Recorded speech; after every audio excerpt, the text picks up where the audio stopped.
আমি এখন চিন্তা করলাম যে কিছু চিকিৎসা দরকার মানুষের। আমি 2-4টা ট্যাবলেট নিয়ে বসছি বড় ধরনের কিছু রোগের চিকিৎসা করার জন্য। শারীরিক সমস্যা হলে আমরা ডাক্তার দেখাই, ডাক্তারগণ আমাদের চিকিৎসা করে থাকেন। কেউ সুস্থ হয়, কেউ হয় না। শারীরিক যেমন রোগ মানুষের আছে, তদ্রূপ মানুষের কলবেরও রোগ আছে। শারীরিক অসুবিধাজনিত কারণে আমরা এমবিবিএস ডাক্তার, এফসিপিএস, এফআরসিএস বিশেষজ্ঞ ডাক্তার দেখাই, কিন্তু অন্তরের যে রোগ আছে, কলবের যে রোগ আছে, এই রোগের বিশেষ কোনো ডাক্তার ঢাকা মেডিকেল কলেজ থেকে বের হয় না, কারণ এই সাবজেক্টে তারা পড়ায় না। কলবের রোগের ডাক্তারও কিন্তু আছে, আছে না? নাই? আছে। এই বিষয়টা নিয়ে কিছু কথা বলতাম। কলব এটা এমন একটা গোশতপিণ্ড যেটা রোগাক্রান্ত হয়ে গেলে পুরাটা শরীরেই রোগাক্রান্ত হয়ে যায়। এই জায়গা ঠিক তো সব ঠিক। আল্লাহ রাব্বুল আলামিন এই কলবের রোগের ডাক্তারও কিন্তু এই দুনিয়াতে পাঠাইছেন, কিন্তু আমরা সবাই ডাক্তার চিনি না। একজন বিজ্ঞ ডাক্তার ইয়াহিয়া বিন মুআজ রাহমাতুল্লাহি আলাইহি, তিনি কলবের রোগের চিকিৎসা দিয়েছেন। তিনি 5টা ট্যাবলেট দিয়েছেন। কটা? উনি বলেন যাদের কলবে রোগ হয়ে গেছে, যারা রোগাক্রান্ত হয়ে গেছে কলবের দিক থেকে, তারা যদি 5টা ট্যাবলেট ইউজ করে, একসাথে করতে হবে এমন কিছু না, সময় সাপেক্ষে 5টা মেডিসিন ইউজ করে, তাদের কলব সুস্থ হয়ে যাবে, অন্তর সুস্থ হয়ে যাবে। আর কলব সুস্থ হয়ে গেলে তার দ্বারা কোনো গুনাহ কেউ জোর করেও করাতে পারবে না। তাকে যদি কেউ মারতেও চায়, যেটা করতে হবে, তারপরেও সে করবে না, কারণ তার এই অন্তরটা সুস্থ আছে। কলবটা কি আছে? সুস্থ আছে।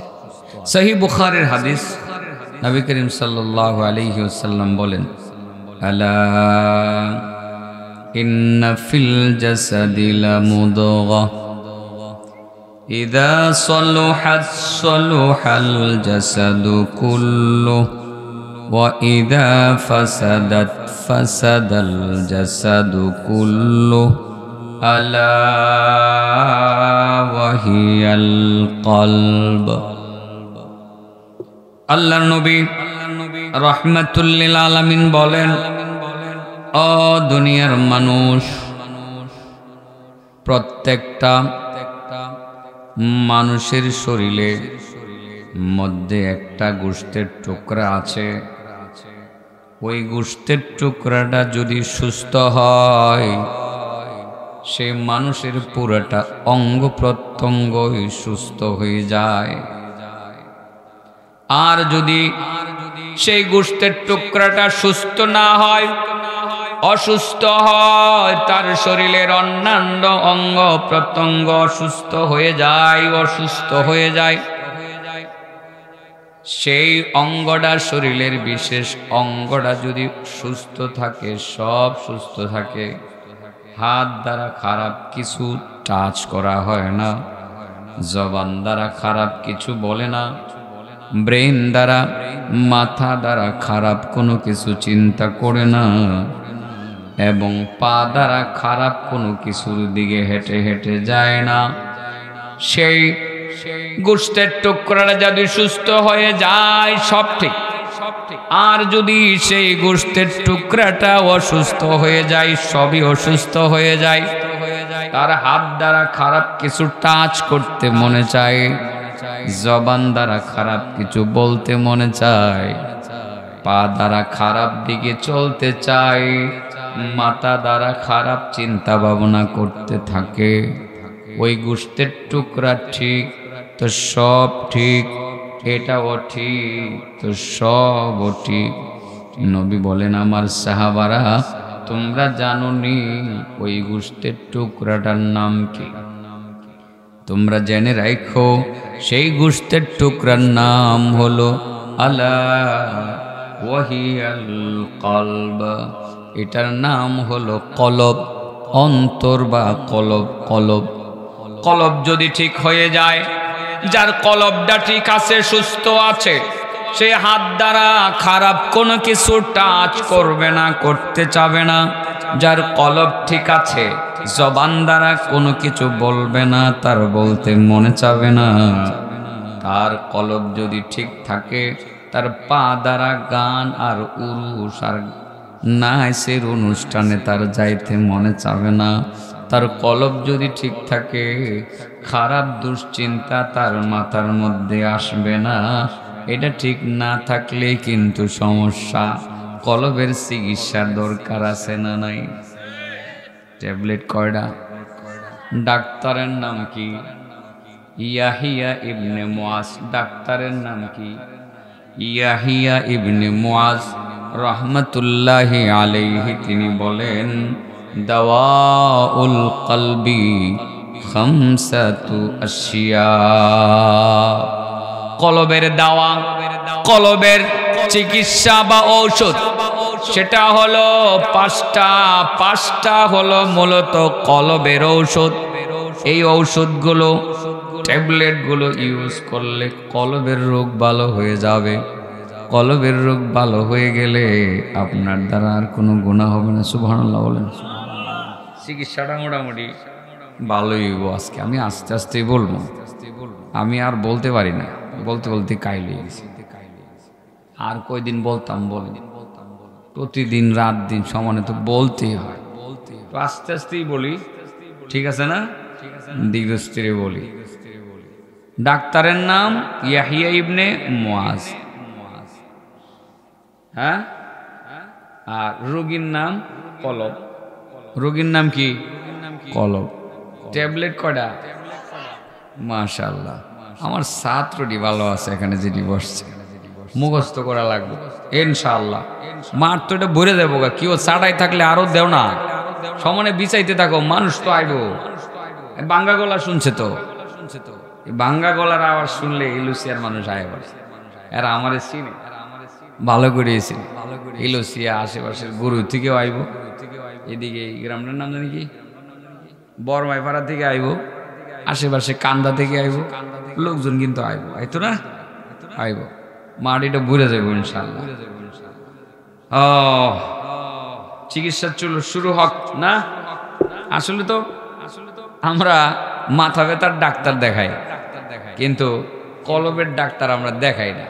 অনেকে ফতোয়াবাজি করে, কলবের আবার কিসের ডাক্তার, কিসের আবার ফিরালি। আরে বাবা, আমাদের দেশের এমবিবিএস ডাক্তার যখন অসুস্থ হয়ে যায়, সেও কিন্তু নিজের চিকিৎসা নিজে করে না, আরেকজন ডাক্তার নাকি ভাই সাহেব, ঠিক কইছি না? আরেকজন ডাক্তার দেখায়। তো আমরা অনেকে পণ্ডিতি করে করে বলে, আরে কোরআন জানি, হাদিস জানি, আমি কি এর আবার আরেকজনের জিজ্ঞাসা করতাম, আবার কি পীরের কাছে যাইতাম? কথা বলছেন না? আমি কি কোরআন হাদিস কম জানি নাকি? আরে বাবা, নিজের চিকিৎসাটা অনেক সময় নিজে করতে পারে না, নিজের রোগটা অনেক সময় নিজের চোখে ধরা পড়ে না, নিজের ভুলটা অনেক সময় নিজের চোখে ধরা পড়ে না, অন্যের চোখে ধরা পড়ে খুব সহজে। আমার তো মনে আছে, দীর্ঘদিন পর্যন্ত লেখাপড়া শেষ করে 2-4-5 বছর ইমামতি করার পরেও আমার ভুলটা আমি ধরতে পারি নাই। একদিন বাড়ির মসজিদে ইমামতি করার জন্য দাঁড়ালাম, পিছনে মুসল্লি হলেন আমার আব্বা। উনি নামাজ শেষ করার পরে বলেন, বাবা তুমি কি পড়লা? আমি বললাম এটা পড়ছি। বাবা ঠিক পড়ো নাই? আমি বললাম, আব্বা আমি তো সারা জীবন এটাই পড়তেছি। কেউ কি তোমাকে বলে দেয় নাই? আমি বলছি, না আব্বু বলে দেয় নাই তো আমার কেউ। কহ মনে হয় লজ্জায় বলে নাই, অথবা কেউ তুমি রাগ করবা কিনা সে চিন্তা করছে, বলে নাই। কিন্তু আমি তো তোমার বাবা, আমাকে তো বলতে হবে, সন্তানের এই ভুলটা ধরে দিতে হবে। আমার আব্বা আমার ভুলটা ধরে দিলেন, আমি অনেক খুশি হলাম। তা না হয়তো সারা জীবনে আমি ভুলটা করতাম। মানুষ তো আমরা, আমি কোরআন জানি, হাদিস জানি, কিন্তু আমার থেকে বেশি জানে এইরকমের সংখ্যা অনেক আছে। আছে না নাই? আছে। আমার দ্বারা ভুল হতে পারে, আমার ভুলটা আমার চোখে ধরা পড়বে না। আল্লাহ রাসূল তো বলেছেন যে এক মুমিন আর এক মুমিনের জন্য আয়না স্বরূপ। অতএব আমার ভুলটা আমি বুঝতেছি না কোন জায়গায়, সেই জন্যই তো আরেকজন ডাক্তারের কাছে আমার যাওয়া লাগবে, ঠিক না বেঠিক? এই জন্যই হক্কানি পীরের দরকার। কিসের দরকার বলেন? হক্কানি পীরের দরকার। আবার ভণ্ড পীরের কাছে যাবেন না, ভণ্ড পীরেরা হাতুরা ডাক্তারের তুল্য। হাতুরা ডাক্তার যারা সার্টিফিকেট নাই, লেখাপড়া জানে না, রোগীর চিকিৎসা করে দুই একটা রোগী ভালো হয়ে যায়, জ্বরে বগ মরছে ফকিরের কেরামতি মারছে বাড়ছে, এরকম দুই চারজন লোক ভালো হয়ে যায় হাতুরা ডাক্তারের কাছে গিয়া, আবার শত শত রোগী মরে, ঠিক না বেটি? এই জন্য বলছি বিজ্ঞ ডাক্তারের কাছে যাওয়া লাগবে, হক্কানি পীরের কাছে যাওয়া লাগবে। যে পীর কোরআন পড়তে জানে, যেই পীর কোরআন বুঝে, যেই পীর কোরআনের তাফসির বুঝে, যেই পীর বুখারী শরীফ পড়তে পারে, যেই পীর বুখারী শরীফ পড়াতে পারে, শিক্ষকতা করে, কোরআন জানে, হাদিস জানে, তাফসির জানে, তাসাউফ জানে, সব কিছু জানে, এমন হক্কানি পীরের কাছে গেলে পরে অন্তরের চিকিৎসা পাওয়া যায়। কোথায় পাওয়া যায়? আচ্ছা, এটা পরেই আসি। পীরের কাছে যাওয়া দরকার, বুঝে শুনে যাবেন। আবার জানতেন সুরেশ্বরীর দরবারে যাবেন না, সুরেশ্বরীর কাছে যাইবেন যে নামাজ লাগতো না, নামাজ 5 ওয়াক্ত পড়ার দরকার নাই, কই সারা জীবন পড়বা। এটা আসলে হারা কয়, বাড়ায় কয় নামাজ কি 5 ওয়াক্ত সারা জীবন, নামাজ বলে সারা জীবন। এটা দ্বারা বুঝায় যে লাগতো না, সারা জীবন কইয়া বুঝাইছে আর লাগতো না। এটা কয় যে 5 ওয়াক্তের নামাজের কথা বলে হুজুররা, এগুলো বুয়া, এগুলো বাজে কথা। আল্লাহ বলছে নামাজ কায়েম করো, 24 ঘন্টা নামাজে থাকতেই। তুমি কাজ করো, জ্বালা খেতে কাজ করো, ওখানেও তুমি নামাজ পড়বা, ধান খেতে কাজ করো, ওখানেও নামাজ পড়বা, বাজারে যাইবা, ওখানেও নামাজ পড়বা, রুকু সেজদা করে উজু করে নামাজ পড়ার দরকার নেই, মনে মনে পড়বা। দেখছেন নি ব্যাখ্যাটা কি দিছে? হ্যাঁ, আপনারা তো বুঝাইছে যে নামাজ কি 5 ওয়াক্ত, মোল্লারা জানে না। এরকম ভণ্ডবীরের কাছে যাবেন না। এটা হইল সুরেশ্বরী। এটার নাম কি? সুরেশ্বরী বাবা জাহাঙ্গীর, নাম তার বাবা জাহাঙ্গীর। মাথায় টুপিও নাই, বাবা জাহাঙ্গীরের থুতার মধ্যে দাড়িও নাই। এগুলো বিশ্বাস করে না, এরা পীর না ভণ্ড। বাবা আপনারা বলেন অনেক সময় আপনাদের মনে কষ্ট যে হুজুর আজে আইসে খালি মানুষের বদনাম করে। বাবা কি করতাম, ইসলামের ক্ষতি করে ফেলতেছে তো, ইসলামের তো ক্ষতি করে ফেলতেছে, ইসলামের 12টা বাজায় ফেলতেছে, ইসলামকে কুলুষিত করতেছে।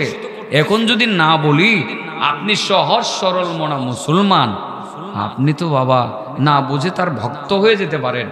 আমার চোখের সামনে আপনি তার অনুসরণ করে জাহান্নামের দিকে রওনা দেবেন, আমি কিভাবে সহ্য করব? এটা সমালোচনার সুরে বলি না, সাবধান করার জন্য বলি। এই সাবধানতা অবলম্বন আপনাদের করা দরকার, আর আমাদেরও সাবধান করা দরকার। এটা আমাদের দায়িত্ব, কর্তব্য। যদি সত্যটা না বলি, ভণ্ডদের চরিত্র উন্মোচন না করি, তাদের মুখোশ খুলে না দেয়, তাহলে তো আল্লাহর কাছে আমাকে জবাবদিহিতা করতে হবে। সেজন্যই মূলত এই কথাগুলো বলা। অনেক ফিতনা আমাদের দেশে শুরু হয়েছে, দিন যত যাইতেছে ইসলামের উন্নতি হইতেছে, আবার অবনতি করানোর যেমন আরেকটা ফিতনা ঢুকাইয়া দিতেছে। যেরকম একটা ফিতনা তো কাদিয়ানি ফিতনা, যারা আমার নবীকে শেষ নবী মানে না, এরা গোলাম মোহাম্মদ কাদিয়ানিকেও কি মানে? নবী মানে। আমার নবীর উপরে তো নাজিল হয়েছে কোরআন, বলেন তো গোলাম মোহাম্মদ কাদিয়ানির উপরে নাজিল হয়েছে কি? আছে কোনো কিতাব? নাই। আরেকটা ফিতনা বের হইছে, এটার নাম আহলে কোরআন। আরেকটা ফিতনা বের হইছে ইদানিং, ওই ফিতনার নাম হলো হিজবুত তাওহীদ। নাম কি? হিজবুত তাওহীদ। এরাও, এদের কামই হলো শুধু আলেমদের বিরোধিতা করা, শুধু ইমাম, মাদ্রাসার শিক্ষক, মুফতি, মুহাদ্দিস, মুফাসসিরদের সমালোচনা করা। নিজে কোরআন শরীফ দেখেও পড়তে পারে না, মুখস্থ তো জানেও না, নিজের মধ্যে সুন্নত নাই, মাথার মধ্যে টুপি দেয় না, তারা সুন্নতের লেবাসেরও দাঁড় দাঁড়ে না। ওইসব লোক ইদানিং ইসলামের একেবারে বড় জান্ডাবাহী লোক হয়ে গেছে। এদেরও কিন্তু গ্রামে গঞ্জে কম বেশ কিছু ভক্ত মুরিদ আছে। এই জন্য আমাদের দায়িত্ববোধের জায়গা থেকে এই কথাগুলো বলা আমাদের উপরে কর্তব্য। সেই জন্য বলি, আপনারাও কষ্ট পান আমি জানি, যে এত ওয়াজে এত মানুষের বিরুদ্ধে বলার দরকার আছে। বাবা যদি না বলি তাহলে আল্লাহর কাছে জবাব দেব কি? আপনি যদি সেই ভুল পথে চলে জাহান্নাম অভিমুখী হয়ে যান, তাহলে আমাকে যদি আল্লাহ ধরে, মাহফিল করছো, মিষ্টি মিষ্টি কথা বলছো, সুন্দর সুন্দর কিচ্ছা কাহিনী বলছো, মানুষের মন জয় করছো, পয়সা কামাই করছো, ভালো ভালো খাইছো, পেট মোড়া করছো, স্বাস্থ্য ভালো করছো, মানুষ যে জাহান্নামের দিকে গেছে, ফেতনা বাজেরা যে ফেতনা শিখাইয়া জাহান্নামের দিকে নিয়ে গেছে, মানুষকে সচেতন করছিলা? করো নাই তো। যদি না করে থাকো, তোমার দায়িত্ব তুমি পালন করো নাই, তারাও দুযোগে যাবে, তুমিও যাও। বলেন বাবা, আমি কি জেনে শুনে জাহান্নামের পথে পা বাড়াতে পারি? পারি না। অতএব সে কারণেই মূলত সচেতন করার জন্য কথাগুলো বলা। মনে থাকবে তো ইনশাআল্লাহ? ভণ্ডদের কাছে যাবেন না। হক্কানি পীর যারা, ওলি আল্লাহ যারা, সত্যিকার ওলি আল্লাহ, ওলিউল্লাহ যারা, যারা কোরআন বুঝে, কোরআন মানে, কোরআন অনুযায়ী চলে, মানুষকে চালায়, তাদের কথা মতে জিন্দেগি চালাবো আমরা ইনশাআল্লাহ। ঠিক আছে? এদের কাছে গিয়া কলবের চিকিৎসা করব। কিসের চিকিৎসা? কলবের চিকিৎসা। ট্যাবলেট কয়টা? ডাক্তারের নাম কি? মাশাআল্লাহ, ছাত্রবালা দি। হ্যাঁ, খুশি হইলাম। যুবকরা খুশি হইলাম। আল্লাহ তোমাদের স্মরণ শক্তি আরো বাড়ায় দেখ। সবার মনে থাকার কথা না। এই যে ডাক্তারের নাম কবে বলছি, দেখে দেখি বলতেছি তো। আমি তো গাড়িতে বসে বসে লিখছি আর নোট করছি। আমার কাম তো এটাই আর কি। এক একদিন একটা মাঝে মধ্যে লেখি, লিখকে আবার কোনোদিন বলি, কোনোদিন বলি না। তো এটা লেখা, এটা কালকের লেখা মনে হয় আর কি। কালকে লিখছি, তো আজকেও বলি নাই, বলা শুরু করলাম। তাই আবার চিকিৎসা শুরু করে দেয় না? যে চিকিৎসা করলে কি ভালো হইব? আল্লাহু আকবার। ভাগ্য আপনাদের ভালো, সাবজেক্টটা অনেক সুন্দর। এক নাম্বার ট্যাবলেটের নাম, যেই ট্যাবলেটটা ইউজ করলে আপনার কলবের ময়লা দূর হবে, আপনার কলব ভালো হয়ে যাবে, আপনার কলবের রোগ আস্তে আস্তে দূর হয়ে যাবে, ইনফেকশন দূর হয়ে যাবে, ইমানের স্পিড বাড়বে, আপনার দ্বারা পাপ হবে না, আস্তে আস্তে কমতে কমতে মাইনাসের কোটায় চলে যাবে। এক নাম্বার কিরাআতুল কুরআনি বিত্তাফাক্কুর। আল্লামা ইয়াহইয়া বিন মুআজ রাহমাতুল্লাহি আলাইহি বলেন, দাওয়াউল কলবি খামসাতু আশিয়া। কলবের চিকিৎসা বা কলবের চিকিৎসার জন্য ট্যাবলেট হলো 5টা। এক নাম্বার হলো উইথ কন্ডিশন, শর্ত সাপেক্ষে কোরআন তেলাওয়াত করা। কি সাপেক্ষে? শর্ত আবার কি? কিরাআতুল কুরআন বিত্তাফাক্কুর, ফিকির করে বুঝে বুঝে কোরআন তেলাওয়াত করলে দ্রুত অন্তরের রোগ ভালো হয়ে যায়। একটু একটু বুঝে বুঝে কোরআন পড়লে, 2টা আয়াত আপনি পড়ুন, এখন সহজ হয়ে গেছে। কোরআনের অনুবাদ মসজিদে মসজিদে আছে, কোরআনের তাফসীর ঘরে ঘরে আছে। সামান্য একটু বুঝে পড়ুন। যত বেশি বেশি কোরআন বুঝে বুঝে পড়তে চাবেন, ততই আপনার কলবের ময়লা দূর হয়ে কলবটা সুস্থ হইতে থাকবে। আল্লাহর ভয় অন্তরে ঢুকবে, অন্তর ভালো হয়ে যাবে। আপনি তো সূরা ফাতিহা পড়তে জানেন, আলহামদুলিল্লাহি রাব্বিল আলামিন আর রহমানির রহিম মালিকি ইয়াউমিদ্দিন ইয়াকা না'বুদু ওয়া ইয়াকা নাস্তাঈন ইহদিনাস সিরাতাল মুস্তাকিম সিরাতাল লাযীনা আন'আমতা আলাইহিম গায়রিল মাগদুবি আলাইহিম ওয়ালাদ-দাল্লিন। বাবা, সূরা ফাতিহা তো সবাই জানে। এই ছোট্ট বাচ্চাগুলাও আলহামদুলিল্লাহ সূরা জানে। এই 5 বছরের বাচ্চাটাও জানে সূরা ফাতিহা, জানো না? এই বাচ্চাটাও জানে, ওই বাচ্চাটাও আলহামদুলিল্লাহ সূরা জানে, আপনিও জানেন, আপনার স্ত্রীও জানে, কিন্তু অর্থ সবাই বুঝেন না। যদি অর্থটা বুঝেন, দিলটা আস্তে আস্তে ভালো হতে থাকবে। আল্লাহ সমস্ত প্রশংসা যা আছে সব তোমার জন্য, আল্লাহর জন্য, বিশ্বজাহানের রব যিনি, তার জন্য সমস্ত প্রশংসা। আর রহমান আর রহিম, যিনি দয়াময়, অতি দয়াময়। দুনিয়াতেও যিনি রহমত করেন, আখিরাতেও তিনি দয়া করবেন। তার দয়ার ছাদরে আবৃত করে করে আমাদেরকে জান্নাতে নিবেন। যখন অর্থগুলো আপনি বুঝবেন, আপনার কলবের ময়লা এমনি এমনি আস্তে আস্তে দূর হতে থাকবে। মালিক ইয়াউমিদ্দিন, বিচার দিনের মালিক আল্লাহ। যখন আপনি বুঝবেন আল্লাহ হলেন বিচার দিনের মালিক, তিনি একমাত্র বিচারক, হাসরের ময়দানে তিনি বিচার করবেন, তার বিচার কার্যে কোনো সাহায্যকারী থাকবে না। দুনিয়াতে জজ সাহেব আছে, সহকারী জজ আছে, বিচারপতির সাথে সহকারী আছে, অনেক সহকারী বিচারক থাকে, ম্যাজিস্ট্রেটের মধ্যে সহকারী ম্যাজিস্ট্রেট আছে। হাসরের ময়দানে বিচারক শুধু একজন, একমাত্র আল্লাহ। বিচার কার্যে আর কেউ তাকে কোনো সাহায্য করবে না। সেদিন তিনি ঘোষণা করবেন, লিমানিল মুলকুল ইয়াউম লিল্লাহিল ওয়াহিদিল কাহ্হার। আজকের এই দিনের বিচার কে করবে? কে? আজকের ক্ষমতা কার?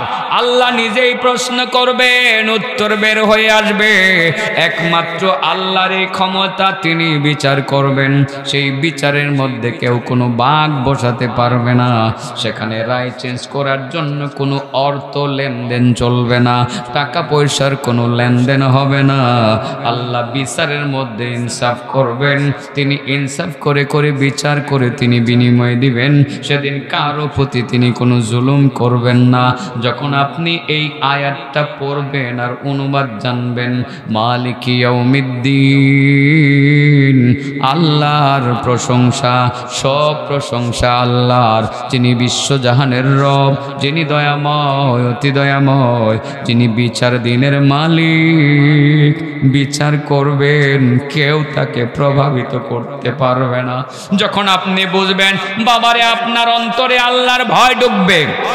আর যখন আপনার অন্তরে আল্লাহর ভয় ঢুকে যাবে, আপনার অন্তর কলবের ময়লাগুলো দূর হতে থাকবে। মিথ্যা বলতে মনে চাবে না, সুদ খাইতে মনে চাবে না, ঘুষ খাইতে মনে চাবে না, মানুষকে আঘাত করতে মনে চাবে না, গান বাজনার অনুষ্ঠানে যাইতে মনে চাবে না। অন্তর আস্তে আস্তে আস্তে আস্তে পরিশুদ্ধ হইতে থাকবে। ও বাবা, অন্তরের রোগের চিকিৎসা বা ট্যাবলেট কয়টা? এক নম্বর হলো বুঝে বুঝে কোরআন তেলাওয়াত করা।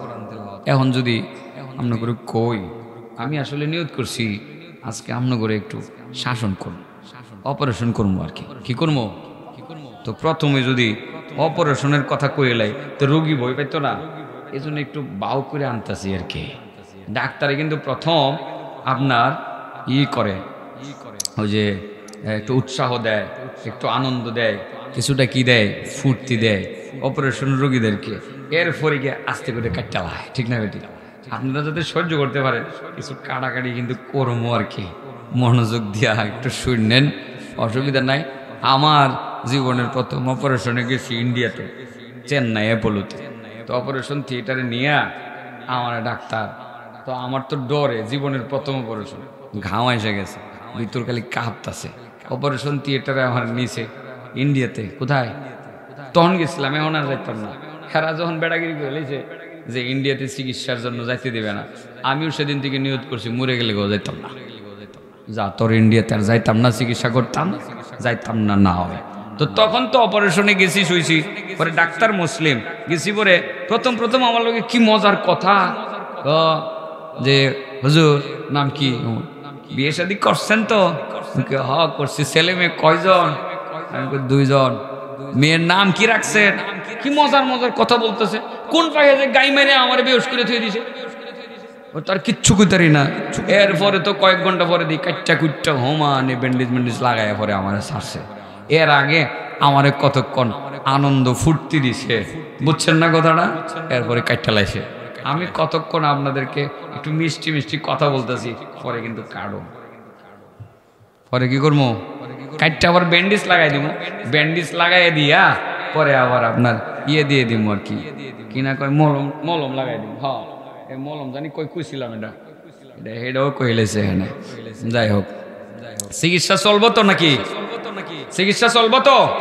এই ভাই, এই তুমি আমার দুস্থ, এই আমার দুস্থ লাগে সুন্দর ভাই, তুমি গেলে গা তোমার ওয়াজ দেয় সুন্দর হইতো, বয়ে থাও, তুমি থাকলেও আমার ওয়াজ দেয় সুন্দর হইতো। ভালো করে বউ, তুমি খাও আর শোনো, লড়াচড়া করো না। ভালো না লোকটা, ভালো না, সব সময় ভালো। হ্যাঁ প্রায় ওয়াজের মধ্যে যায়, ওয়াজ মাহফিল গিয়ে শুনে, ভালো ছেলে। কতক্ষণ বসে থাকো, মানুষ তো মোটামুটি এসে বসছে, আর তুমি তো আগে এসো, নেকি পাইবে সবচেয়ে বেশি, মাশাআল্লাহ। বই থাকো, সারা রাত তুই হুন তারবো। আপনারা কি মনে করছেন, লোকটারে কি মনে করছেন, এর জন্য দোয়া করতেন না? হ্যাঁ আল্লাহ তারে কবুল করুক, সবাই বলেন আমিন। মাশাআল্লাহ মাশাআল্লাহ, এই সবাই কিন্তু দোয়াও করছে তোমার লাগে। এখন তুমি কতক্ষণ একটু চুপ থাকবা আর কি, আমি একটু অপারেশন করবো সবাই। হ্যাঁ আচ্ছা, একটা অপারেশন করো, মাশাআল্লাহ। বলেন অন্তরের রোগের চিকিৎসা কয়টা? 1 নম্বর কোরআন তিলাওয়াত, আল্লাহু আকবার। আরে তিলাওয়াতের মধ্যে শুধু চিকিৎসা হয় না, এটার মধ্যে ব্যবসাও আছে। কি আছে? কি ব্যবসা রে, আমি যে কতটি কমু শেষ তো করতে পারতাম না আজকে। ছোট্ট একটা কথা কই গেলাই, কোরআন তিলাওয়াত সূরা ফাতিহার কথা কইলাম, মানে সূরা ফাতিহা না, আয়াতুল কুরসির ব্যবসাটা কি কম না বেশি? মান ক্বারা আয়াতুল কুরসি ফি কুল্লি দুবুরিস সালাতিল মাকতুবা কানা ফি জিম্মাতিল্লাহি ইলাস সালাতিল উখরা। আল্লাহর নবী রাহমাতুল লিল আলামিন মুহাম্মাদুর রাসূলুল্লাহ সাল্লাল্লাহু আলাইহি ওয়াসাল্লাম বলেন, যে ব্যক্তি ফরজ নামাজের পরে আয়াতুল কুরসি তিলাওয়াত করবে, কি তিলাওয়াত করবে? আয়াতুল কুরসি তিলাওয়াত করবে, পরবর্তী ফরজ নামাজ পর্যন্ত মহান আল্লাহ তাআলা তার জিম্মাদার হয়ে যাবে। ও বাবা, ফজরের নামাজটা আদায় করে, ফরজ নামাজ শেষ করে সূরা বাকারার মধ্যে আয়াতুল কুরসি আছে, সেই আয়াতুল কুরসিটা আপনি শিখে নিলেন বহু আগে, আপনি তিলাওয়াত করলেন ফজরের নামাজের পর। আল্লাহ ডাক দিয়া বলেন, বান্দা ফজর পরে তুমি আয়াতুল কুরসি পড়লা, জোহর পর্যন্ত তোমার আর কোনো টেনশন নাই, আমি আল্লাহ নিজে তোমার জিম্মাদার হয়ে গেলাম। তোমার পেরেশানি থাকবে না, আমি পেরেশানি দূর করে দিব, সমস্যা আসলে সমাধান করে দিব। আর যদি কোনো রিজিকের প্রয়োজন হয়, রিজিকের ব্যবস্থা করে দিব। আর যদি তুমি এর ভিতরে মারা যাও, তোমার জান্নাতের দায়িত্ব আমি কারো কাছে দিব না, কোনো ফেরেশতাকে দিব না, কোনো নবী রাসূলকে দিব না। তোমার জান্নাতের দায়িত্ব আমি আল্লাহ নিজেই নিয়ে নিব। আমার নিজ দায়িত্বে তোমাকে জান্নাতের রাস্তায় উঠাইব। ফজরের পরে আয়াতুল কুরসি তিলাওয়াত করলে জোহর পর্যন্ত জিম্মাদার হয়ে যান আল্লাহ। আর জোহরের নামাজের পরে আয়াতুল কুরসি তিলাওয়াত করলে আসর পর্যন্ত আল্লাহ জিম্মাদার হয়ে যান। আসরের পরে তিলাওয়াত করলে মাগরিব পর্যন্ত আল্লাহ তাআলা জিম্মাদারে নিয়ে যান। মাগরিবের পরে তিলাওয়াত করলে এশা পর্যন্ত আল্লাহ জিম্মাদার হয়ে যান। আর এশার নামাজের পরে আয়াতুল কুরসি তিলাওয়াত করলে পরবর্তী ফজরের আজানের আগ পর্যন্ত আল্লাহ তার জিম্মাদার হয়ে যায়। আয়াতুল কুরসির কত ফজিলত। ও বাবা, আমি বলছিলাম কোরআন তিলাওয়াত যেমন অন্তরের চিকিৎসা, ঠিক কোরআন তিলাওয়াত মানুষের জীবনের জন্য উন্নত ব্যবসা, যেই ব্যবসার মধ্যে কোনোদিন কোনো লস হয় না, লস মুক্ত ব্যবসা।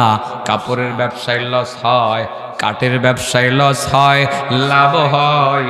মিষ্টির ব্যবসাতেও লস হয়, লাভ হয়। হিলচিয়া বাজারের সন্দেশের ব্যবসাতেও লাভ হয়, লস হয়, দুইটাই আছে। কিন্তু কোরআন তিলাওয়াতের ব্যবসার মধ্যে কোনো লস নাই, শুধু লাভ। আল্লাহ আল্লাহ আল্লাহ বলেন, ইন্নাল্লাযীনা ইয়াতলুনা কিতাবাল্লাহ ওয়া আকামুস সালাতা ওয়া আনফাকু মিম্মা রাযাকনাহুম সিররাও ওয়া আলানিয়াতান ইয়ারজুনা তিজারাতান লান তাবুর। মহান আল্লাহ তাআলা বলেন, তিনটা ব্যবসা এমন আছে আর হামেশা চাঙ্গা, যেখানে কখনো কোনো লস হয় না। তিনটা ব্যবসার মধ্যে লসের কোনো আশঙ্কা নাই, শুধু লাভ আল্লাহ আল্লাহ। এর মধ্যে এক নাম্বার ব্যবসাটা হলো কোরআন তিলাওয়াতের ব্যবসা। আবার বলেন কিসের ব্যবসা? কোরআন তিলাওয়াতের ব্যবসা। কোরআন তিলাওয়াত দ্বারা অন্তরের ময়লা দূর হয়, কোরআন তিলাওয়াত দ্বারা অন্তরের রোগের চিকিৎসা হয়, কোরআন তিলাওয়াত দ্বারা কলবের রোগের চিকিৎসা হয়, কোরআন তিলাওয়াত দ্বারা চাঙ্গা ব্যবসা হয়, যেই ব্যবসার মধ্যে কখনো কোনো লস হয় না, হতে পারে না। একটার মধ্যে এত সময় গেলে গেত, বাকি 60টা কোন সময়? হ্যাঁ, শর্টকাটে না, আজকে একটু ব্যাখ্যা দেওয়া লাগবে, দরকার আছে। তাহলে আপনার অন্তরের রোগ এর ডাক্তার কেডা? ইয়াহইয়া ইবনে মুআজ। উনি ট্যাবলেট দিছে কয়টা? 1 নম্বর কোরআন তিলাওয়াত। বুঝে বুঝে পড়লে বেশি ভালো, বেশি কাম করবে, ঠিক আছে না? এর মধ্যে বলছিলাম আয়াতুল কুরসি পড়লে যেমন অন্তরের রোগ যেমন ভালো হইব, পরে আল্লাহ তাআলা তার জিম্মাদারিও লইয়া যাইব, ঠিক আছে না? এটা ফরজ নামাজের আগে পড়লে লাভ বেশি না পরে পড়লে লাভ বেশি? ফরজ নামাজের পরে পড়লে লাভ বেশি, আল্লাহ নিজে জিম্মাদারি নিয়ে যাইব। মোটামুটি একটা ট্যাবলেট দিয়ে দিলাম, বাকি 4টা ট্যাবলেট এবার দিয়ে দেই। এর মধ্যে 2 নম্বর ট্যাবলেটের নাম হলো খালাউল বাতন। বতন বুঝেননি? বতন, বতন মানে পেট। মাঝে মধ্যে পেট খালি রেখা এদিক সেদিক যাওয়া, মানুষের দেখা। ক্ষুধার্ত মানুষ কি কষ্ট করে, রেল স্টেশনে গেলে দেখা যায় কত মানুষ যে কষ্ট করতেছে। একদিন খায়, 3 দিন খাইতারে না, টুকায় টাকায় এটা সেটা খায়। সেদিন আপনি যদি ক্ষুধার্ত থাকেন তাইলে বুঝবেন যে ক্ষুধার জ্বালায় যে মানুষ কতটা কষ্ট করে। মাঝে মধ্যে পেট খালি রেখা অন্তরের চিকিৎসা করতে হয়, তার মানে রোজার মাধ্যমে অন্তরের চিকিৎসা করতে হয়। বলেন কিসের মাধ্যমে? রোজার মাধ্যমে। রোজা তো মনে হয় আপনারা রাখেন না? রাখেন, নফল রোজা মাঝে মধ্যে রাখবেন, দেখবেন মানুষের সুখ দুঃখ আপনার বুঝার মতো একটা মনোভাব সৃষ্টি হবে যে একদিন না খাইয়ে থাকতে পারি না, আর ওই আল্লাহর বান্দারা একদিন খায়, 3 দিন খায় না, পাইলে খায়, না পাইলে না খায়। তখন দেখবেন মানুষের প্রতি একটা দরদ সৃষ্টি হবে, আর দরদ সৃষ্টি হলে খাম খাম খাম খাম করে পয়সা কামাই করে জমা করতে মনে চাবে না, জমা হওয়ার আগেই মানুষকে দিতে মনে চাবে। অন্তরটা ফ্রেশ হয়ে যাবে, দিল, আপনার দিলের ময়লা দূর হতে থাকবে, সুস্থ হতে থাকবে। আর দিলের ময়লা দূর করে যখন অন্তরটাকে সুস্থ করতে পারবেন, আল্লাহ পাকের ভালোবাসা তাড়াতাড়ি পেয়ে যাবেন। সামনে তো রোজার মাস আইতেই আছে, আল্লাহু আকবার। তাইলে এটা কোন লাগতো না, এই জন্য বলছি 2 নম্বর চিকিৎসাটার নাম হলো রোজা। 2 নম্বর অন্তরের চিকিৎসার নাম কি? রোজা। রোজা এমন ইবাদত যে ইবাদতের মাধ্যমে বান্দা শুধু আল্লাহর কাছে চলে যান। এইটাই সত্য না, শুধু এটাই সত্য না, বরং আল্লাহ নিজে রোজাদার বান্দার কাছে চলে আসেন। কি বুঝাইলাম?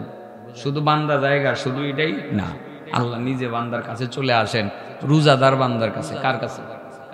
কেমনে আসে কইছি তো বহু আগে, আবারও পুরানো আজ আবার একটু উতাল দেই আর কি। মুসা নবীর নাম শুনছেন? হ্যাঁ, বাড়ি কই? মিশরে মিশরে কইতেছেন না? আচ্ছা ধরেন মিশর ওই সিনাই পাহাড়ে মুসা নবীর সাথে আল্লাহ রাব্বুল আলামিন কথা বলতেন ডাক্কা নিয়া। এই জন্য মুসা নবীকে বলা হয়তো কালিমুল্লাহ। কি বলা হয়তো? আল্লাহ তার সাথে কথা বলতেন। কোরআনে বিভিন্ন জায়গাতে এই মুসা নবীর কথা আসছে। ফাল্লাম্মা আতাহা নুদিয়া মিন শাতিল ওয়াদিল আইমানি ফিল বুকাতিল মুবারাকা ফিল বুকাতিল মুবারাকাতি মিনাশ শাজারাহ আইয়া মুসা ইন্নী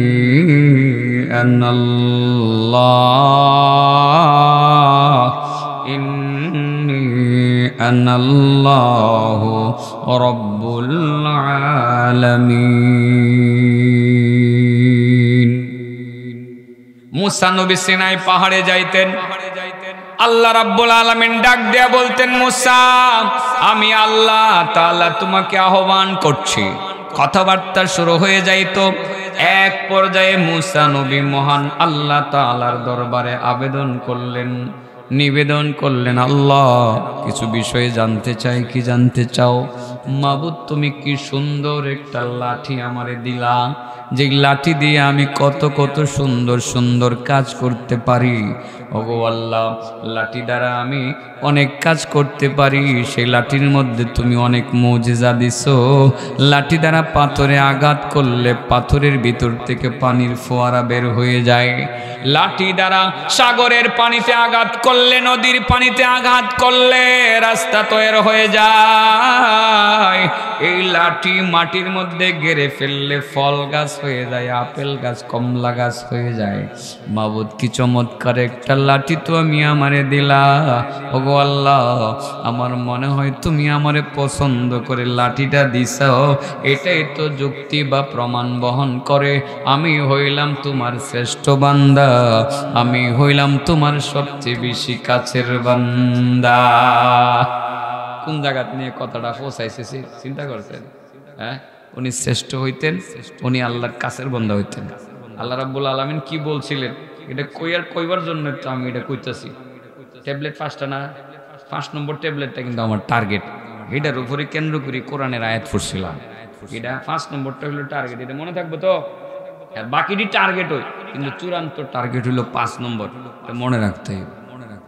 তো মুসা নবী আল্লাহর কাছে তো মোটামুটি একটা কথা কইয়া উনি তো ভাবতেছেন যে উনি বুঝি শ্রেষ্ঠ নবী, উনার উম্মত বুঝি শ্রেষ্ঠ উম্মত, উনি বুঝি সবচেয়ে কাছের বান্দা, আর উনার উম্মতের মনে হয় সবচেয়ে কাছের আল্লাহর কাছের বান্দা।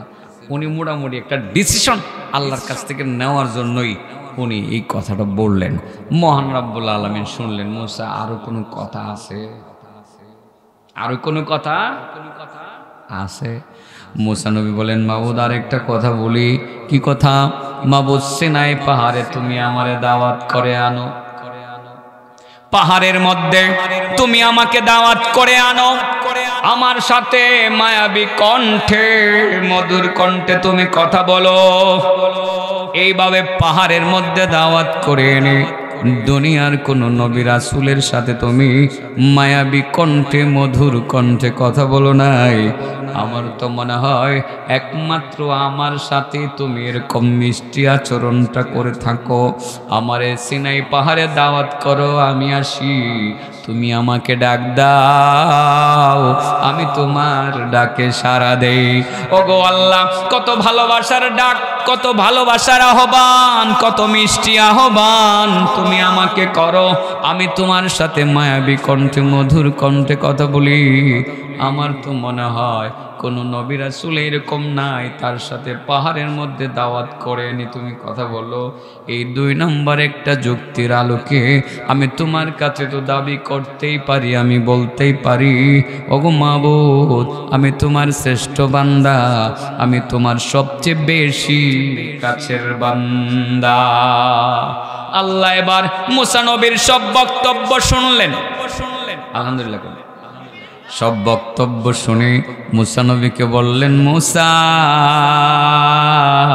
তুমি যা বলেছো ঠিকই বলেছ, তুমি আমার শ্রেষ্ঠ বান্দা সেটা সত্য, তবে সর্বশ্রেষ্ঠ বান্দা নও।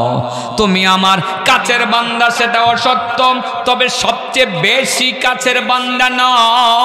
তুমি জেনে রাখবা আখির জামানায় আমার এক নবী আসবেন, নবীর নাম হবে মুহাম্মদ সাল্লাল্লাহু আলাইহি ওয়াসাল্লাম। সেই নবীর একদল উম্মত হবে। নবীর উপরে আমি রমজান মাসে, কোন মাসে? রমজান মাসে একটা কিতাব নাজিল করব, যে কিতাবের নাম হবে আল কুরআনুল কারীম। আমার নবী রমজান মাসে কোরআন তিলাওয়াত করবে, রোজাও রাখবে। আমার নবীর, আমার প্রিয় বন্ধুর উম্মত রমজান মাসে কোরআন তিলাওয়াত করবে, রোজাও রাখবে। কোরআন তিলাওয়াত করবে, রোজাও রাখবে। আমার সেই নবীর উম্মতেরা সারাদিন তারা রোজা রাখবে, সাহারি খাইয়া পেটের ক্ষুধা তাদেরকে পীড়া দিবে, পানির পিপাসায় তাদের কলিজা শুকাইয়া যাবে। সন্ধ্যার পূর্বে আসরের পর তাদের সামনে ইফতারি নিয়ে বসবে, সারি সারি ইফতারি নিয়ে বসবে। অনেক আইটেমের জুস বা শরবত সাজানো থাকবে। সূর্য না ডোবা পর্যন্ত তারা আমার ভয়ে এক ফোঁটা পানিও মুখের মধ্যে নিবে না। ও মুসা, তুমি মনে রাখবা, আমি যখন সিনাই পাহাড়ে তোমার সাথে মায়াবী কণ্ঠে, মধুর কণ্ঠে কথা বলি, আমার মধ্যে আর তোমার মধ্যে ৭০,০০০ পর্দা কাজ করে। ৭০,০০০ পর্দা ডিঙ্গাইয়া আমার জবানের আওয়াজ গিয়া তোমার কানের মধ্যে লাগে। কিন্তু আমার আখিরি জামানার নবীর উম্মতেরা রমজান মাসে যখন বিকাল বেলা সারাদিন উপবাস থাকিয়া বিকাল বেলা ইফতারি করতে বসবে, ওই সময়টায় আমি তাদের এতটাই কাছে চলে যাব যে, এতটাই কাছে চলে যাব যে আমার মধ্যে আর তাদের মধ্যে ৭০,০০০ কেন একটা পর্দাও বাকি থাকবে না। রমজান মাসে আল্লাহ রোজাদার বান্দার কাছে চলে আসে নাকি? পর্দা তাহে কয়টা? একটাও না। এজন্যই তো আমার নবী মুহাম্মদ মুস্তাফা সাল্লাল্লাহু আলাইহি ওয়াসাল্লাম বলছেন, ইফতারির সময় দোয়া কবুল হয়। ইফতারির সময় দোয়া কবুল হয়। এই রোজার মাধ্যমে অন্তরের চিকিৎসা হয়। বলেন কিসের চিকিৎসা হয়? অন্তরের চিকিৎসা হয়। কলবের চিকিৎসা করতেছি আজকে। মাথা ব্যথার ওষুধ তো ডাক্তারেই দিব, ঠিক আছে না? পেট ব্যথার ওষুধ কেটে দিব, ডাক্তারে দিব। কিন্তু আপনার অন্তরের রোগের ওষুধ দিব আল্লাহর ওলিরা, উলামা হজরত যারা, আলেম উলামা যারা, তারা দিবে। কোরআন থেকে দিবে, হাদিস থেকে দিবে। এই ডাক্তার হইল অন্তরের রোগের ডাক্তার। আলেমদের আশেপাশে যাওয়া, তাদের উঠা বসা করা তাদের সাথে দরকার আছে না নাই? বাবা কোনো কাম নাই, বিনা কামে মসজিদের ইমাম সাহেবের রুমে যাবেন গা, হুজুর কেমন আছেন, লোন একটা চা খাই, একটা অর্ডার দিই। আরে একটা চা হুজুরে খাওয়াই লাইলেন বাবা। আরে বাবা আপনি তো বলবেন হুজুর নিজেরা বুঝি খাইবার ফন্দি করতেছেন। আরে বাবা চা আর কত খাইতাম, মাঝে মধ্যে চা খাওয়াইতেন কিরে, আমার থেকেও খাইয়েন। ইমাম সাহেবের রুমে গিয়ে গেল, ইমাম সাহেব খাওয়াইব। এটা হলো মহব্বতের যাওয়া, বিনা কারণেই যাইবেন। হুজুর হাতটা মিলাইতাম আইসি। অনেক বড় বড় আলেমদের দরবারে সুযোগ পাইলে একটু ঢুকবেন, ঢুকা একটু সময় দিবেন, আসবেন, দেখবেন আপনার অন্তরে একটা প্রভাব সৃষ্টি হয়েছে। রোজাদার বান্দা যেরকম পাপ করতে মনে চায় না, আলেমুল আমাদের সাথে উঠা বসা করলেও নিজেকে নিজে বলবেন, আমি আলেমদের সাথে চলি, আমি কেমনে সুদের টাকার উপরে জীবন চালাইতাম, আমি কেমনে সুদ খাবো, আমি খাইতাম না, থাক আমি সুদের ব্যবসাটা করতাম না। হিলুসিয়া বাজারে একটু একটু সুদের ব্যবসা, কোনায় কানায় কোনেচ্ছা কানেচ্ছা জায়গাতে একটু একটু আছে আর কি, একটু একটু আছে, বোঝা যায় আর কি, লক্ষণে কয় কিছু কিছু আছে। জন্য বললাম আলেমুল আমাদের সাথে উঠা বসা যত বেশি হবে, সুদের ব্যবসা তত তাড়াতাড়ি আপনার থেকে বিদায় নিবে ইনশাল্লাহ। আলেমুল আমাদের সাথে উঠা বসা করবেন তো? করবেন। অন্তরের রোগের ট্যাবলেট কয়টা? 1 নম্বর বুঝে বুঝে না। আর 2 নম্বর কি? রোজা রাখা। রোজার মাধ্যমে বান্দা শুধু আল্লাহর কাছে যান না, আল্লাহ আইসা করেন। এটা কার কাছে আসেন? রোজাদার বান্দা যে ইফতারি করে, ইফতারি করার সময় আসে। তাইলে কি রোজা রাখুন লাগবো নাকি না রাখা ইফতারি করলেও চলবো? রোজা রাখা ইফতারি করলে পরে আল্লাহ কাছে আইব। বহুত আল্লাহর বান্দা এমন আছে রোজা রাখে না কিন্তু ইফতারি ঠিক খায়। মা বাপ ইফতারি বানায় বুঝছে, ইফতারির সময় দৌড়ায় বাপের কাছে বয়, আয়ার বাপে কা দুইটা হেকা চারটা, হ্যাঁ মনে হয় রোজা ডবল লাগছে রাখছে, ঠিক আছে না? এটা ধরা দেয় না, হ্যাঁ রোজা রাখে না, হে রোজা ভাঙ্গালায়।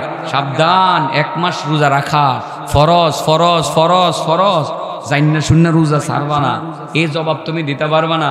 ও বন্ধু, এক বেলা না খেলে কিছু হয় না, তুমি সাহারি খাইলা পরে ইফতারি তো খাইবা, ওই মাঝে দুপুর বেলার খাবারটা এনে তোমার কালে হইল না। আল্লাহর হুকুম, আল্লাহর হুকুম। আল্লাহ বলেন ইয়া আইয়ুহাল্লাযীনা আমানু কুতিবা আলাইকুমুস সিয়াম কামা কুতিবা আলাল্লাযীনা মিন ক্বাবলিকুম লাআল্লাকুম তাত্তাকুন।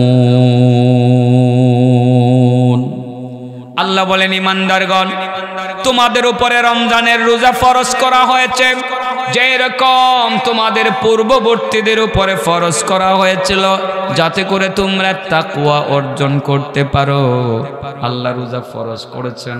তাছাড়া অন্য জায়গায় আল্লাহ বলেন শাহরু রমাদানাল্লাযী উনজিলা ফীহিল কুরআন হুদাল লিন্নাসি ওয়া বাইনাতিন মিনাল হুদা ওয়াল ফুরকান ফামান শাহিদা মিনকুমুশ শাহরা ফালইয়াসুমহু ওয়া মান কানা মারিদান আও আলা সাফারিন ফাইদ্দাতুম মিন আইয়ামিন উখর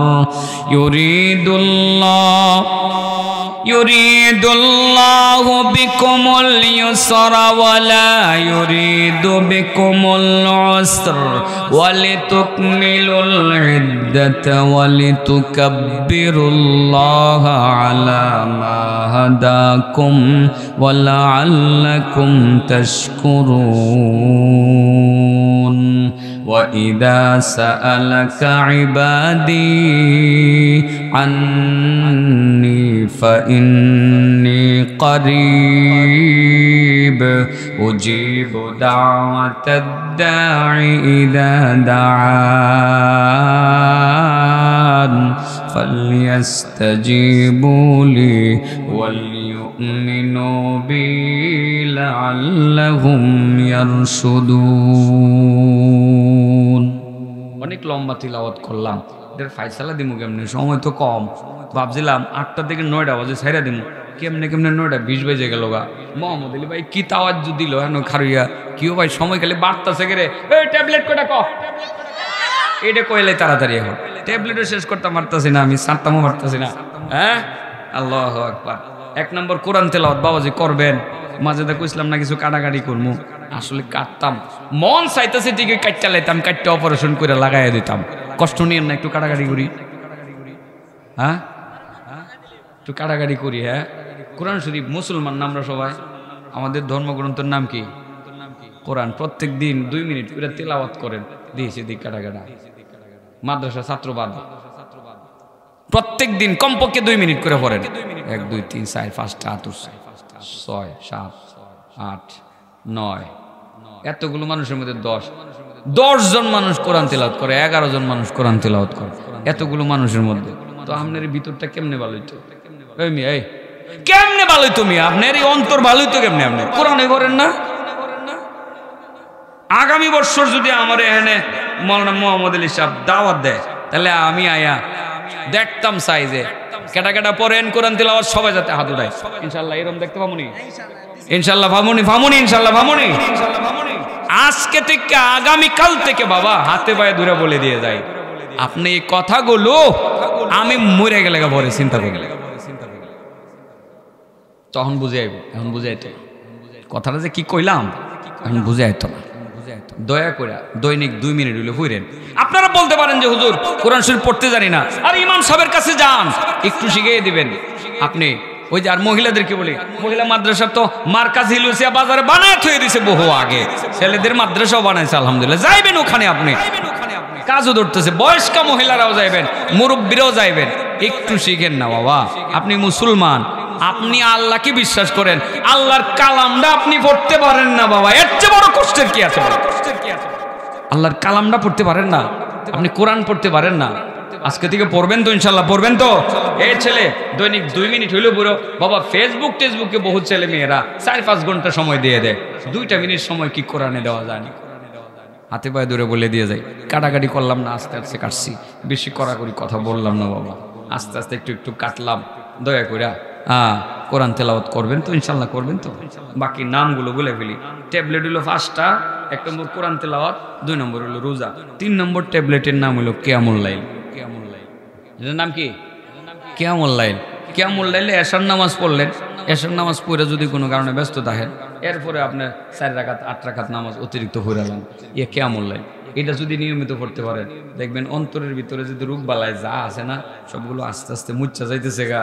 আপনার অন্তরটা ভালো, পরের দিন আপনার বাজারে গিয়ে দেখবেন যে টাকা পয়সা পাওয়া যাবে, দালালি করলে মিছা কথা কইলে গরুর বাজার, এগুলো হচ্ছে গরুর বাজার হয় না সাজনপুর, কেন 2-4টা মিছা কথা কইলে 1000 খানেক টাকা কামাই করা সম্ভব। পরে দেখবেন আপনি কিয়ামুল লাইল করে গেলেন, না মিছা কথা কইতাম না, বাটফারি করতাম না, আমি কিয়ামুল লাইল করে আসছি। আপনার অন্তরের মধ্যে যে একটা পরিবর্তন হয়ে গেছে, আপনার অন্তরের মধ্যে যে একটা পরিবর্তন হয়ে গেছে, এটার ভিতরের যে নাফাক টাফাক আস্তে আস্তে যাইতেছে গা, আপনি নিজে অনুভব করতে পারবেন আর বুঝবেন যে আপনি বড় শান্তিতেই আছেন। আলহামদুলিল্লাহ বলেন। কিয়ামুল লাইল করবেন তো ইনশাআল্লাহ। আর তাহাজ্জুদ পড়তে পারলে তো একেবারে সোনায় সোহাগা। তাহাজ্জুদ গুজার মানুষ সত্যিকার অর্থে যারা তাহাজ্জুদ পড়ে, এত কোনো মিথ্যা কথা বলতেই পারে না, অন্যের হক জমিন নষ্ট করতেই পারে না, অন্যের ব্যবসা দখল করতেই পারে না, কারো বাড়িঘর ভাঙচুর করতে পারে না, কারো সম্পদ অন্যায়ভাবে দখল করতে পারে না, কখনো কোনো মিথ্যা বলতে পারে না, কাউকে থাপ্পড় দিয়ে আঘাত করে জুলুম করতে পারে না। তাহাজ্জুদ গুজার মানুষ, এই তাহাজ্জুদটা তার অন্তরের রোগ আরো পুরোপুরি মোটামুটি ভালো করে দেবে। সুবহানাল্লাহ। কটে গেছে? হ্যাঁ 3টা। 4 নম্বর ট্যাবলেটের নাম ওয়াত্তাদাররু ইনদা সাহার। আপনারা সেহরি করেননি রমজান মাসে, এটা সাহারি, এটার নাম কি? আজ থেকে সাহারি বলবেন, সাহারি লিখবেন। আমরা বলতে বলতে সেহরি বলতে বলতে অভ্যস্ত হয়ে গেছি, এই জন্য সেহরি বলি। এটা হবে মূলত কি সাহারি। সাহারির সময় একটু কাকতি মিনতি কইরা আল্লাহর কাছে বলা, আল্লাহ রোজা রাখমু, আল্লাহ আজকে উঠছি রোজাটা রাখমু, নিয়তটা করছি, আল্লাহ জীবনে বহুত অন্যায় করছি, তুমি মাফ করে দাও, আল্লাহ তুমি অন্যায় করছি, তুমি ক্ষমা করে দাও। এই সময়টা যদি একটু আল্লাহর কাছে নিজেকে সমর্পণ করতে পারেন, আপনার অন্তরের রোগ যা ছিল মোটামুটি 95% ভালো হয়ে যাবে। আর কয় পার্সেন্ট বাদ রয়েছে? হ্যাঁ, আর বাদ রয়েছে কয় পার্সেন্ট? 5% রোগ ভালো হয়ে গেলে আপনার অন্তর ফ্রেশ। এইটাই হলো আমার টার্গেট, এটাই তেলাওয়াত করছিলাম। আর 2.5 মিনিটের মধ্যে ইনশাল্লাহ আমার ওয়াজ শেষ হয়ে যাবে। 5 নম্বর রেডি তো? মুজালিসাতুস সালিহিন, এটাই প্রথম বলছিলাম। নেককার বান্দা, আল্লাহওয়ালা, পীর আউলিয়া যারা, এদের সাথে একটু একটু উঠা বসা করা।